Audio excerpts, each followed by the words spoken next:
Let's replace the belt right now. It's fixed. Alrighty guys, welcome back to the channel. So today we changed all the rocker arms and push rods on this bad boy here. We had the famous ticking noise. I don't know if it's gonna fix it, but they were kind of worn out. So let me show you guys what we have. I'm gonna actually, I already put them on, but I'm gonna take one out to actually show you guys the exact install. Alrighty guys, so as you can see, they are all on. I'm gonna take this first one out to show you guys, because I mean, I figured since everything is off, I'm gonna show you guys. And one thing, if you're gonna replace all of them like I did, then it don't matter where they go. But if you're just gonna do one or two, or you're taking them off to clean, you have to mark them and make sure they go back in the exact same spot. So let's take this one out so I can show you guys how easy it is to install. All right guys, so here it is. I took out the first one. There's the new ones right there. And I want to show you guys, here is the push rod. Oh, I'm putting trash in the engine. Let me get that out. So here is the push rod right there. And I want to show you where it actually goes in. So if you look down there, let me turn this thing on. You see the lifter is down there. So you want to make sure that that push rod is on that lifter. So just like that right there, if you can see. Let me get this flashlight. Alright, so just like that, you can see the push rod is in the lifter. And that's what you guys got to do for all of them over here.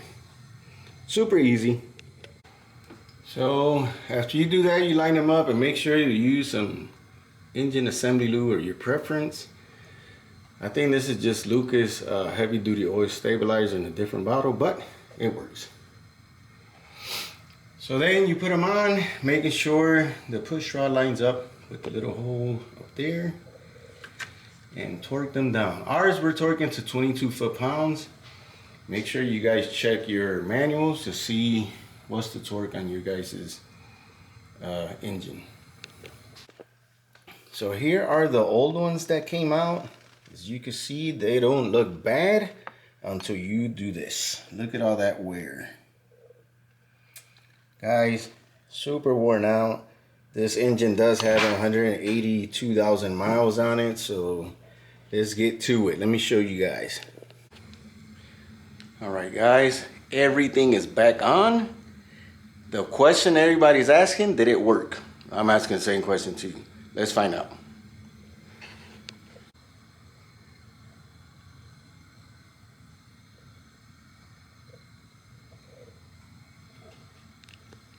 Alright guys, let's cross our fingers and hope this worked, because if it didn't work, we're gonna need a new engine. Alright, let's give it a start up.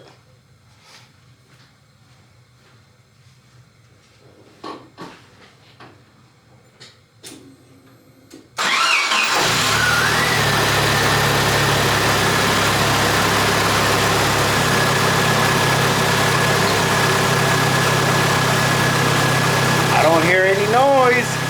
Besides the belt, by the way. I do gotta change that one.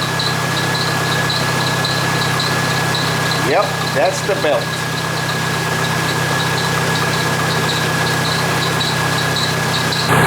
Let's replace the belt right now.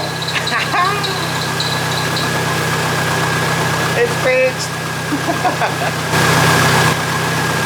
Alrighty guys, so there it is. That's how you install the rocker arms and push rods on a Jeep 2.5 liter engine. Hope that helps. I will be putting more videos out, so hit that like, hit that subscribe, and hit that notification bell so whenever another video comes out, you'll be the first ones to know. Have a blessed one.